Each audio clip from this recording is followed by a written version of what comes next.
දන්නවද මචං යකඩත් එක්ක හැප්පෙන කොල්ලෙක් කිව්වහම හැමෝම කියන්නේ අපෝ ඕක මොකද්ද liver කෑලි දෙකක් අරහෙට මෙහෙට කරන එකනේ කියලා.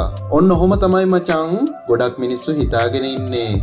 හැබැයි මචං liver කෑලි දෙකක් එහා මෙහා කළා කියලා ඔයාගේ ගෙපල ලස්සනට කැපෙන්නේ නෑ මචං. ඒ වගේම ඔයගොල්ලොන්ගේ ලොකු ලොකු වාහන යන පාරවල් හැදුනෙත් නෑ මචං. ඔය liver කෑලි දෙක එහා මෙහා කරාට ඒව කරේ ලොකු දැනුමක් සහ ලොකු පළපුරුද්දක් ඇතුව මචං. මහත්තයෝ මැෂින් එකක liver දෙක පුළුවන් වුණා කියලා ඔපරේටර් කෙනෙක් වෙන්නේ නෑ.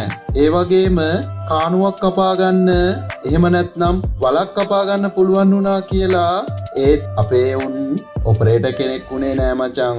ඔපරේටර් කෙනෙක් කියන වචනේ ලොකු බැරෑරුම් තේරුමක් තියෙනවා මහත්තයෝ.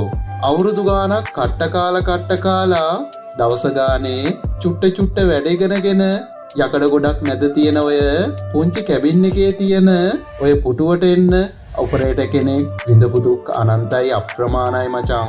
හැබැයි ඒ දේවල් අද වෙනකම් මුන් කිසිම කෙනෙකුට කියන්න ගියේ නෑ මචං. මොකද කිසිම කෙනෙක් මේ දේවල් තේරුම් ගන්නේ නැති නිසා. හැබැයි මචං මම දවසක ඔය ඔපරේටර් කෙනෙක් කොයිතරම් වැදගත් කෙනෙක්ද කොයිතරම් දැනුමක් තියෙන කෙනෙක්ද කියලා කවදක හරි මුළු රටේම මිනිස්සු අතරට අරගෙන යනවා මචං. ඒ වගේම අපේ කෙනෙකුට කරදරයක් වුණා නම් මොන හරි ප්‍රශ්නයක් වුණා නම් මේ පේජ් එක අපේ උන් වෙනුවෙන් ඕනම වෙලාවක කතා කරනවා මචං. ඉතින් මචං ඔය ඔපරේටර් කියන වචනේ තියෙනවා කිසිම කෙනෙක් හිතන්නේ නැති තවත් විශේෂ දෙයක්. ඒ තමයි උඹලගේ රස්සාවේ තනතුර උඹලට හදාගන්න පුළුවන් වුණාට ඔපරේටර් කියන නම හදාගන්න ඔය මැෂින් වැඩ කරන කොල්ලන්ට බෑ මචං. ඇයි දන්නවද මචං මං එහෙම කිව්වේ? ඔය නම උන්ට දීලා තියෙන්නේ උන්ගේ වැඩ දැකපු මිනිස්සුමයි මචං. එහෙම නැතුව මැෂින් එකක කානුවක් කැපුවා කියලා වලක් කැපුවා කියලා කවදාවත් උන් ඔපරේටර් කෙනෙක් වෙන්නේ නෑ. ඉතින් මහත්තයෝ ඔයාගේ වැඩකට අපි ආවම ඒ දේ අපේ මැෂින් එකෙන් කරන්න බැරි වුණා කියලා ඔයාගේ වැඩේ අපි ඇත්තරියේ නෑ නේද?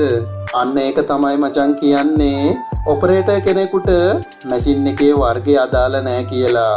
උඹලට ඕන ගේටරෙන් ගහන ලෙවල් එකක් නම් අපේ උන් JCB එකේ පැත්තක හුලම් බස්සලා හරි ගහනවා මචං.